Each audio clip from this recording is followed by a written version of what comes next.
Olá, pessoal, tudo bom? Meu nome é Rayane e nessa aula a gente vai conversar sobre concentração de soluções. Na última aula, nós conversamos sobre misturas, que podem ser heterogêneas ou homogêneas. As misturas homogêneas, também classificadas como dispersões, elas podem ser classificadas ainda como soluções, também chamadas de soluções verdadeiras, de dispersões coloidais, que são aquelas que, se nós utilizarmos ultrafiltros, ultracentrífugas e ultramicroscópios, a gente consegue observar, separar e até decantar esse material. E a gente tem ainda as suspensões, que são aquelas que com uma centrífuga simples a gente decanta, que com um microscópio simples a gente consegue observar, e com o auxílio de um filtro simples a gente consegue separar esse disperso do dispersante no caso. Então hoje a gente vai conversar sobre concentração de soluções, ou seja, sobre a concentração daquelas soluções verdadeiras. Vamos nessa? Então é o seguinte, a gente pode expressar a concentração de uma solução relacionando a quantidade de soluto existente em uma quantidade padrão de solução. E nós vamos ver que nós temos diferentes expressões de concentração. E o que vai diferenciá-las serão as grandezas relacionadas, como, por exemplo, a massa do soluto em relação ao volume da solução, ou a quantidade de matéria, no caso, o número de mols de soluto em relação ao volume da solução. A gente pode ainda usar o volume de um determinado soluto em relação ao volume de uma solução e por aí vai. Sendo assim, nós temos inúmeras expressões de concentração que nós vamos ver agora. Mas antes, a gente precisa adotar uma convenção para não ter que ficar falando toda hora escrevendo massa de soluto ou massa de solvente ou número de mol de soluto ou número de mol da solução. Então, a partir de agora, quando a grandeza ela estiver relacionada ao soluto, ela vai ter índice 1. Quando ela estiver relacionada ao solvente, ela vai ter índice 2. E quando ela estiver relacionada à solução, ela não vai ter índice.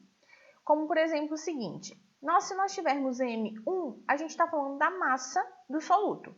Agora, se for M1, a gente está falando do número de mols de soluto. Se a gente estiver usando V sem índice, sem 1 ou 2, a gente está falando de volume da solução. Se a gente usar M2, a gente está falando da massa do solvente. Então, essa vai ser a convenção daqui para frente. 1 está relacionado ao soluto, o índice 2 está relacionado ao solvente, e aquela grandeza sem índice vai estar relacionada à solução como um todo. Com isso, a gente já pode entrar na primeira expressão de concentração, que é aquela conhecida como concentração comum ou concentração em massa. A concentração em massa, que vai aparecer como um C para a gente, ela vai indicar a quantidade em massa de soluto, no caso M1, que se encontra dissolvida em um volume padrão de solução, no caso V sem índice, e ela normalmente é expressa por grama por litro. Então, normalmente, essa expressão vai aparecer na unidade de grama por litro. Pode ser que ela apareça como grama por ml, mas é menos comum. Então, a relação é exatamente essa. Concentração é massa do soluto sobre volume de solução. Então, M1 sobre V. Vamos ver um exemplo. Uma solução aquosa de ácido sulfúrico é preparada segundo as normas de segurança, ou seja, em uma capela com exaustor. Um químico mistura 33 gramas de ácido sulfúrico em 200 ml de água, com extremo cuidado, lentamente, sob agitação constante. Ao final, obtém-se um volume de solução igual a 220 ml. Calcule a concentração em gramas por litro dessa solução.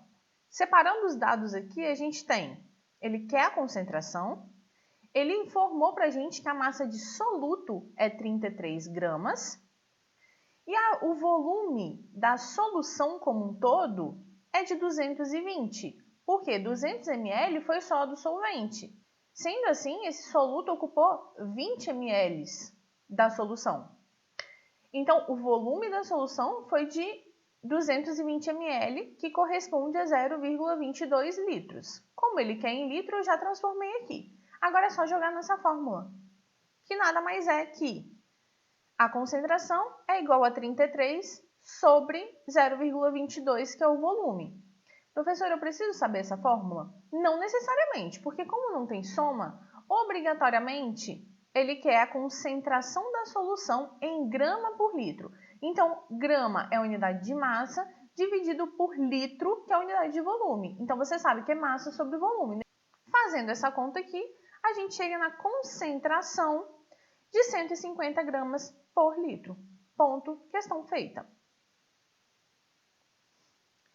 Nós temos uma relação que é muito parecida com a concentração comum, que é a densidade. Se a gente voltar lá no tempo e lembrar que densidade, ela tem como unidade geralmente grama por centímetro cúbico, que é a mesma coisa que grama por ml, ou quilograma por litro, a gente vai ver que também é uma massa sobre um determinado volume. Só que a densidade de uma solução vai ser a relação entre a massa dessa solução sobre o volume dessa solução. A concentração comum, ela não é massa de solução sobre volume de solução, ela é massa de soluto sobre volume de solução. Então, é aí que a gente tem que ficar atento, tá? A gente pode também calcular a densidade de um soluto, mas aí vai ser massa de soluto sobre o volume de soluto. A gente pode calcular a densidade do solvente, que é massa de solvente sobre volume de solvente. Deu para perceber essa diferença, então, da concentração, né? No geral, quanto maior a concentração de uma solução, maior a sua densidade. Mas não dá para a gente ficar relacionando diretamente essas duas unidades, tá? Vamos ver um exemplo aqui para a gente perceber bem essa diferença e ver que existe sim diferença entre esses dois. 200 gramas de hidróxido de potássio, ao serem dissolvidos em 800 ml de água, forneceram 840 ml de solução. Então, ele pede que nós calculemos a concentração da solução expressa em gramas por litro, então, massa de soluto sobre volume de solução. E na letra B, ele quer a densidade da solução expressa primeiro em grama por litro e depois em grama por centímetro cúbico. Então, vamos fazer isso. Primeiro, eu gosto sempre nesses exercícios que tem muito dado. A gente vê aqui, ó, a gente tem 200 gramas de KOH, a gente tem 800 ml de água, 840 ml de solução. Eu gosto sempre de vir aqui no começo já do exercício e fazer um cantinho dos dados que eu tenho e do que eu quero. Então, o que ele deu para a gente de informação? Ele deu M1, então 200 gramas de soluto. Ele deu para a gente o volume de solvente, no caso ele adicionou 800 ml de água, então já transformei para litro, porque ó, aqui está em litro e aqui também, aqui está em ml, mas é uma única pergunta que ele pede em ml, então é melhor a gente transformar depois ou refazer essa conta. E ml já está aqui também. Então, o volume de solução que ele deu para a gente também, 840 ml, que equivale a 0,84 litros. E a densidade da água que ele não deu, mas que a gente tem que saber. A densidade da água é de 1 grama por ml. Vamos para a letra A, então. Na letra A, ele quer a concentração da solução expressa em grama por litro. A fórmula, que é concentração igual a massa de soluto sobre volume de solução. Massa de soluto eu tenho, volume de solução também. Então, é só jogar na fórmula. 200 sobre 0,84, porque é grama por litro, por isso eu vou usar o 0,84. Fazendo essa divisão, a gente chega na concentração de 238,1 gramas por litro, que é a concentração da solução. Agora a gente pode ir para a letra B, onde ele quer a densidade da solução expressa em gramas por litro. Para nós fazermos essa conta, primeiro a gente precisa descobrir a massa de solvente. Porque a densidade não é massa de solução sobre volume de solução? A gente até tem o volume da solução, mas a gente não tem a massa da solução. A gente tem a massa de soluto e volume de água. Então, vamos usar a densidade da água, que é o nosso solvente, para descobrir a massa dela, né, no caso. Então, a densidade 2, que é a densidade do solvente, é igual a massa de solvente sobre o volume de solvente. Nós sabemos que a densidade é 1, a massa a gente quer saber, e o volume que foi adicionado foi de 800 ml. Então, a massa, como aqui está em ml, gente, o volume eu também usei em ml. Se eu tivesse colocado aqui a densidade em quilogramas por litro, aí eu teria usado o volume em litro. Por isso é que eu usei 800. Então, eu descubro que a massa do solvente é de 800 gramas. Agora, a gente pode partir, então, para a densidade da solução, que é o que ele quer saber.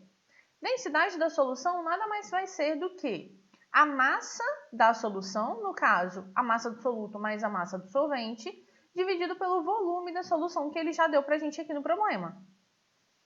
A gente tem, então, que a densidade vai ser os 200 gramas de hidróxido de potássio mais os 800 gramas de água, que a gente descobriu, dividido pelos 840 ml, no caso, eu já estou fazendo o grama por litro, por isso 0,84, de solução. Fazendo essa conta, a gente chega na densidade de 1.190,5 gramas por litro.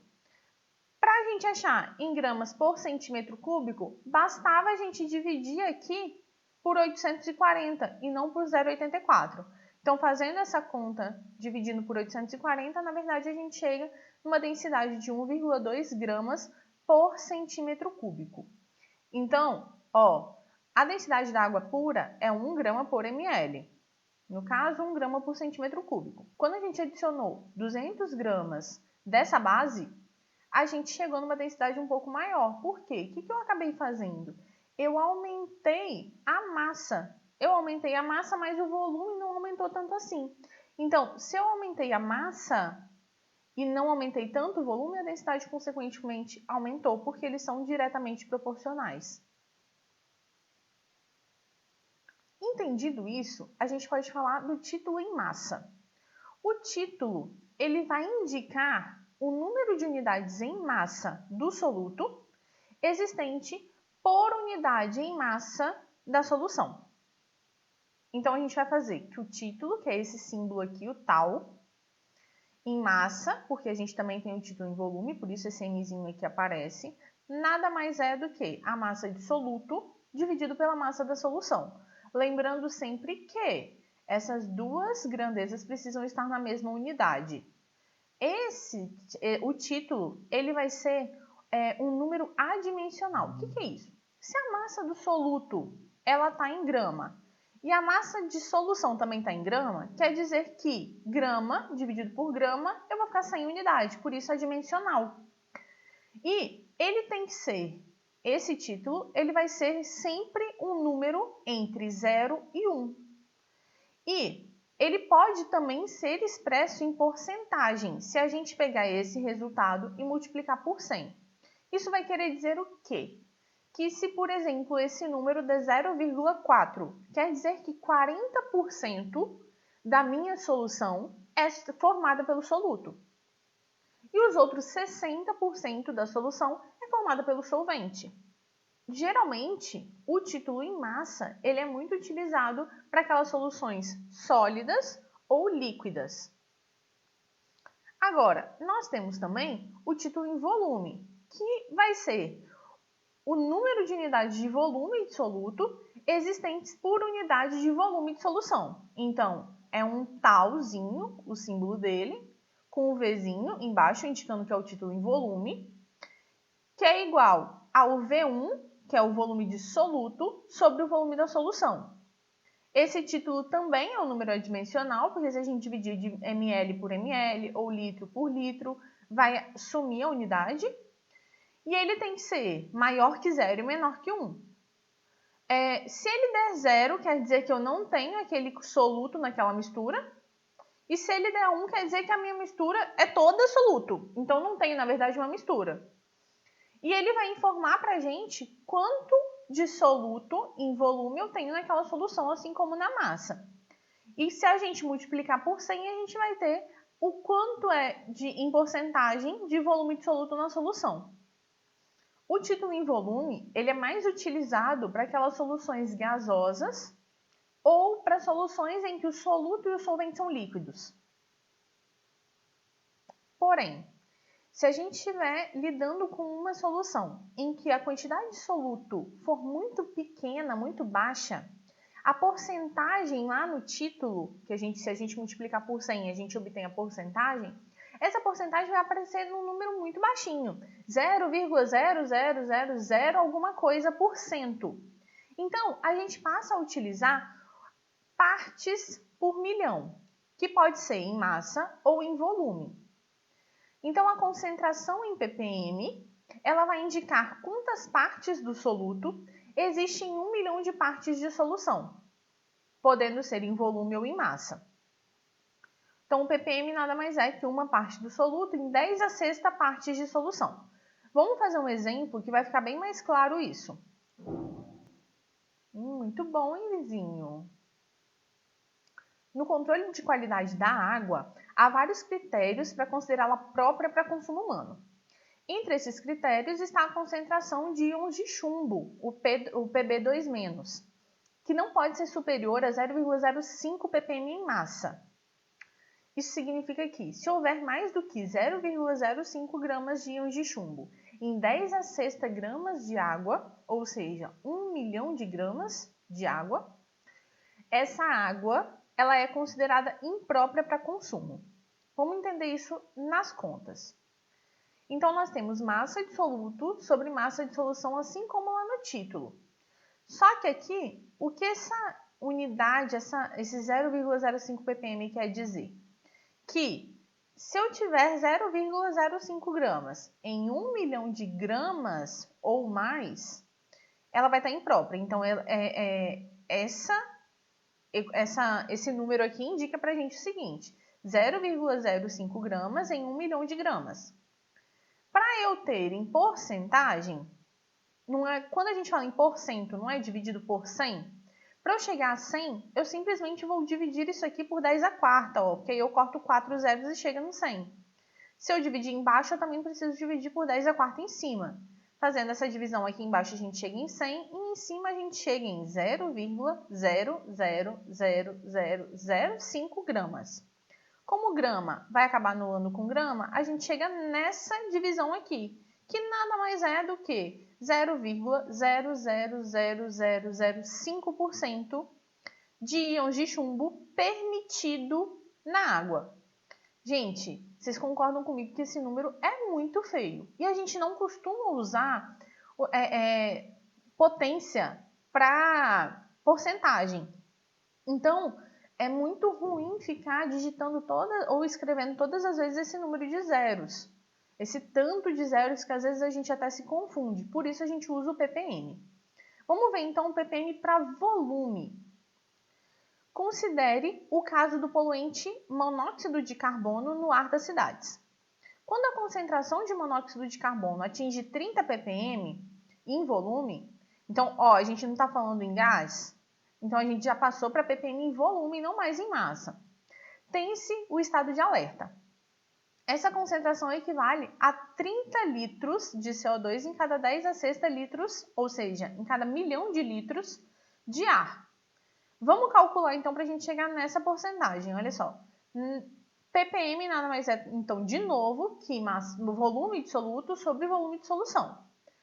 Essa grandeza aqui disse para a gente então que ele tem 30 litros de CO, de monóxido de carbono, poderia também ser 30 ml por 1 milhão de ml. Não tinha problema também você usar a unidade em ml ou em centímetros cúbicos ou em decímetros cúbicos, contanto que você usasse o mesmo em cima e embaixo. Então, 30 sobre 1 milhão. Para a gente chegar em 100, para poder chegar em porcentagem, 1 milhão a gente precisa dividir por 4 para chegar a 100. Cortar 4 zeros, a gente vai ficar só com 2. Se a gente dividir embaixo, a gente também tem que fazer em cima. Chegando a 0,003 litros em 100 litros. Então, eu posso ter 0,003 litros de monóxido de carbono em 100 litros de ar. Cortando a unidade litro, a gente chega na porcentagem de 0,003% de monóxido de carbono. Então, é muito mais confortável falar 30 ppm do que 0,003% de monóxido de carbono no ar. Para isso, ele é utilizado. Nós temos também uma concentração que vocês vão ver muitíssimo, que é a concentração molar, que também pode ser chamada de concentração em quantidade de matéria, concentração em mol por litro, ou ainda, que é um termo muito antigo, que é a molaridade. A concentração em quantidade de matérias ou em mol por litros é a relação entre a quantidade de matérias do soluto, no caso N1, ou o número de mols do soluto, dividido pelo volume da solução em litros. Então, nós temos aqui esse M, indicando a concentração em mol por litro, que é o número de mols de soluto dividido pelo volume de solução. Podemos também calcular assim, ó, massa de soluto dividido pela massa molar desse soluto, que massa sobre massa molar é número de mols, vezes o volume de solução. Se nós voltarmos lá em concentração comum, a gente vai ver que a concentração comum tem como fórmula M1 sobre V. E ó, ela está bem aqui, ó, M1 sobre V. Então, a gente pode dizer que a molaridade, ela pode ser escrita também como concentração comum sobre a massa molar do soluto. Uma outra concentração que é muito parecida com essa, mas é um pouquinho mais específica, que é muito importante para a gente, é a concentração de íons em mol por litro. E para a gente determinar a concentração em quantidade de matéria de cada espécie de íon presente em uma solução iônica, a gente precisa observar a proporção de cátions e de ânions. Os cátions são aqueles positivos e os ânions os negativos, na fórmula da substância e o seu grau de dissociação ou ionização. Então, eu trouxe um exemplo para ficar mais claro. Qual a concentração em quantidade de matérias de cátion magnésio, Mg2+, e de ânions fosfato, PO4,3-, em uma solução aquosa de fosfato de magnésio, Mg3, PO4,2, de concentração igual a 0,5 mol por litro? Então, ele já trouxe para a gente a concentração desse sal. E ele quer saber quanto de Mg2+ a gente vai formar e quanto de PO4,3-. O primeiro passo aqui vai ser a gente montar essa equação. Então, ele já informa para a gente que esse sal, Mg3, PO4,2-, ele vai se dissociar em Mg2+, no caso, depois, você podia fazer o balanceamento depois, mas se você observar aqui, ó, a gente tem 3 átomos de magnésio. Então, consequentemente, eu vou formar 3 cátions de magnésio. E ele vai dissociar também no ânion PO4,3-. Como eu tenho 2 ânions desse aqui, ó, não é 2PO4?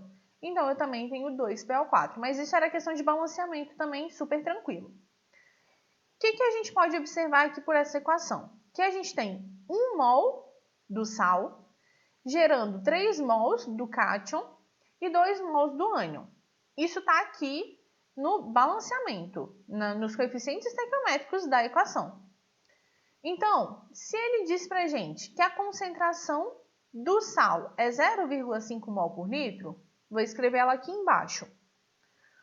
Como é 1 para 3, 1 de sal para 3 de cátion, eu vou colocar 3 vezes 0,5, que nada mais é do que 3 vezes, porque é 3 para 1, a concentração inicial, 0,5. Como é 2 para 1, vai ser 2 vezes 0,5. Então, a concentração final aqui vai ser 1,5 para o cátion Mg2+, e 1 mol por litro para o ânion PO4,3-. Se o grau de ionização ou de dissociação aqui, se ele informasse para a gente que o grau de dissociação era, por exemplo, 0,8, eu ia dizer o seguinte: 1,5 mol por litro seria obtido se essa dissociação fosse 100%. Como ele só dissociou 80%, qual vai ser a concentração final? A mesma coisa para cá, ó. Eu ia informar para ele, ó, seria dissociado 1 mol por litro, eu teria a concentração de 1 mol por litro de PO4,3- se a dissociação fosse de 100%. Como ele informou que é de 80%, a minha dissociação, a concentração final vai ser só de 0,8. E é aí que entra esse grau de ionização ou dissociação. O grau de ionização ou dissociação, ele vai depender se a gente está falando de um sal ou uma base, aí a gente vai ter grau de dissociação.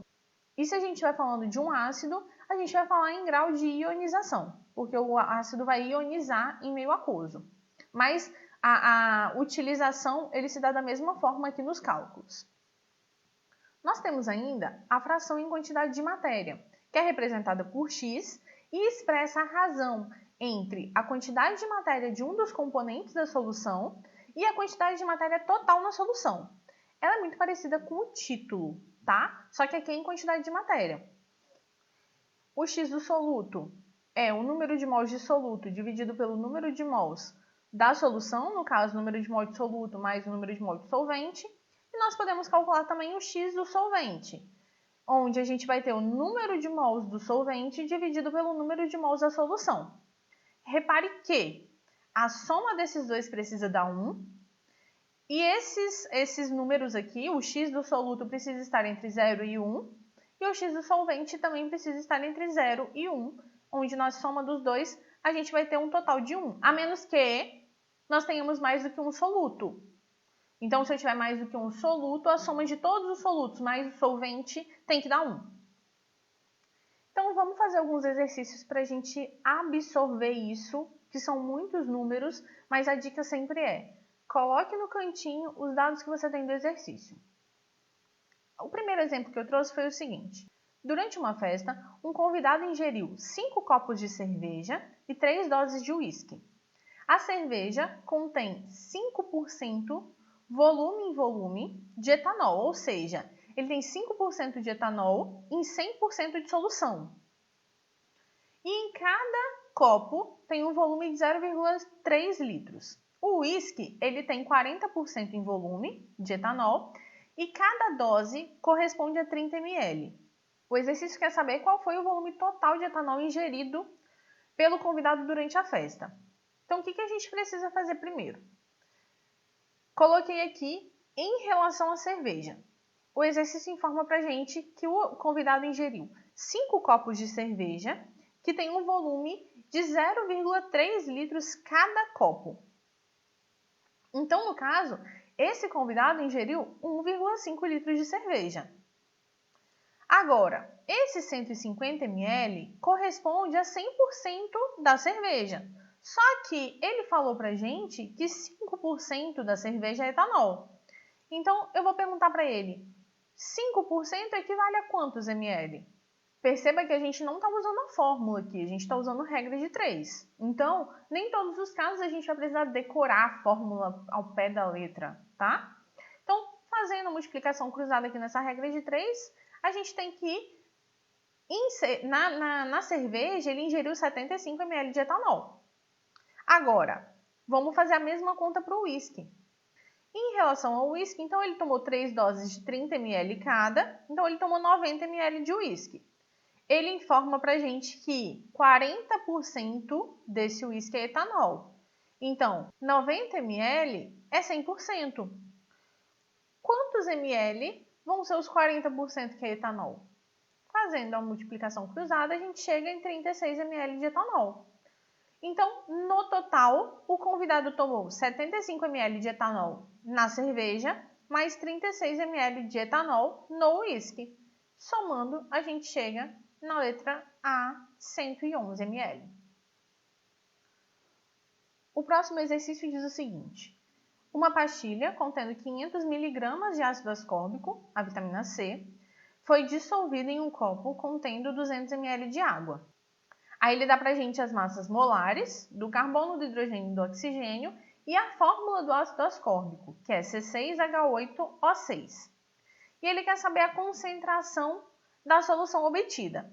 ele não falou se ele quer concentração comum ou concentração molar. No caso aqui, ó, ele traz as duas opções pra gente, por isso ele não informou o que ele queria. A gente vai ter que tentar calcular os dois. E aí, quem sabe a gente não acerta de primeira qual ele quer. Uma coisa que eu esqueci de falar lá atrás é que mol por litro muitas vezes aparece como molar. Então ele fala assim, ó, 0,0142 molar, tá? Em exercícios antigos. Ou então ele pode falar assim, ó, uma solução molar quer dizer que essa solução tem concentração mol por litro de 1 mol por litro.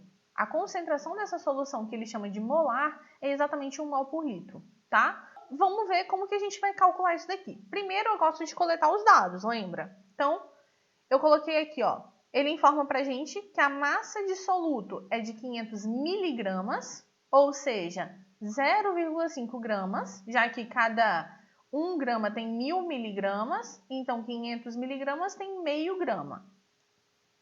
O volume de solução, ele fala pra gente que um copo contendo 200 ml de água. Ah, professora, mas a água é só o solvente. Gente, mas você acha que 0,5 gramas vai fazer cosquinha em 200 ml de água? Não vai, então esse volume vai me dar muito pouco. Então a gente trata isso como volume de solução. Então, 200 ml, o volume da solução, ou seja, 0,2 litro. Tá tudo em litro aqui, eu já transformo para litro.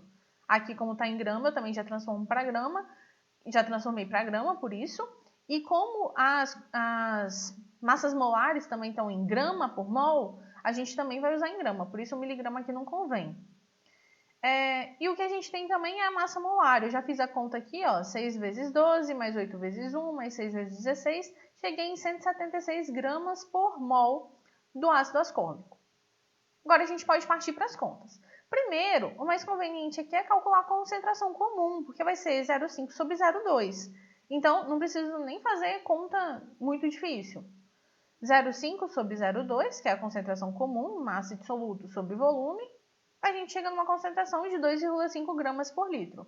Não tenho essa opção aqui. Então, consequentemente, eu vou precisar calcular a concentração molar. Então, a gente vem para cá e eu vou usar essa fórmula porque a concentração comum já está pronta. Então, é só eu dividir a concentração comum que eu obtive pela massa molar do ácido ascórbico. Mas, se você quisesse transformar o 0,5 gramas para mol e aí fazer número de mols sobre volume, também dava certo, tá? Se você quiser tentar fazer, faz aí e confere para ver se bate. Então, 2,5 dividido por 176 deu um valor de 0,0142 mol por litro, no caso, resposta B. Bate logo. Obrigada. E por fim, eu trouxe uma questão aplicando o ppm, para vocês não ficarem tão apavorados, que eu já sei que vocês estão aí apavorados. No organismo humano, o nitrato, que é o NO3-, sofre redução, transformando-se facilmente no nitrito, que é o NO2-. O nitrito, ingerido por um bebê, pode levá-lo a adquirir uma forma grave de anemia, a meta-hemoglobinemia. Muito difícil para mim falar isso. E também a cianose. Ambas são doenças degenerativas do sangue. A cianose, do grego cianos, azul, é um estado de alteração no equilíbrio químico do organismo que faz os tecidos, as mucosas, adquirirem uma coloração azulada. Por isso, a OMS, tão conhecida pela gente nesse momento, proíbe a distribuição e o consumo de água que tenha mais que 10 ppm de nitrato. Uma água mineral com concentração de íons nitrato igual a 0,002 gramas por litro poderia ser comercializada? Vamos ver como que a gente pode fazer isso. Nesse caso, eu vou fazer o inverso do que a gente fez lá no exemplo da explicação. Eu vou transformar esse 0,002 para ppm para ver se está dentro desses 10 ppm. Se estiver acima de 10 ppm, essa água mineral está imprópria para consumo. Agora, se estiver abaixo, ela está permitida. Então, vou separar aqui o que a gente tem. A gente sabe que a densidade da água, que é o nosso solvente, é 1 grama por ml. A quantidade máxima de nitrato permitido é 10 ppm. E a concentração comum ali que ele informou para a gente foi de 0,002 grama por litro. O que eu vou fazer? Eu vou transformar isso para grama por ml. Então, 0,002 gramas está contida em 1000 ml de água. E em 1 ml, quanto que eu vou ter? Multiplicando o cruzado, a gente chega em 2 vezes 10 a menos 6 grama de nitrato. Então, a nossa concentração agora ficou 2 vezes 10 a menos 6 grama por ml. A gente tem aqui, então, ppm nada mais é que massa de soluto sobre massa de solução. Só que a gente vai precisar chegar aqui embaixo em 10 a sexta. Repara aqui, 2 vezes 10 a menos 6 grama por ml. Só que a gente sabe que 1 ml de água tem massa igual a 1 grama. Então, no lugar do ml aqui, eu substituí por 1 grama aqui, porque não é massa de soluto sobre massa de solução. Então, 2 vezes 10 a menos 6 por 1 grama, em 1 grama. Para eu chegar a 10 a sexta embaixo, a 1 milhão embaixo, que é o que eu preciso para o ppm, eu preciso multiplicar por 10 a sexta. Então, se eu multiplico por 10 a sexta embaixo, eu preciso multiplicar por 10 a sexta em cima. Olha aqui, o 10 a sexta vai acabar anulando com 10 a menos 6, porque 10 a sexta mais menos 10 a sexta, eu vou ter 0. 10 elevado a 0 é 1. Então, eu fico só com 2 em cima dividido por 1 milhão de gramas de água. Então, isso aqui quer dizer que a minha água contém 2 ppm de nitrato. Se eu posso até 10, essa água está permitida, ela está legal para o consumo. O que pode aparecer também, gente, é o ppb ou o ppt, que é a parte por bilhão e a parte por trilhão. A parte por bilhão, quando a gente for fazer isso aqui, vai ser uma parte de soluto dividido por 1 bilhão de solução. Então, 1 bilhão é 10 a nona. E se for 1 trilhão, vai ser 10 a 12, tá? Então, é a única coisa que muda. Mas o mais comum que vocês vão ver é parte por milhão, ppm 10 a sexta. Se você gostou dessa aula, deixe seu curtir aqui embaixo e a gente se encontra na próxima, tá bom? Um abraço e até lá!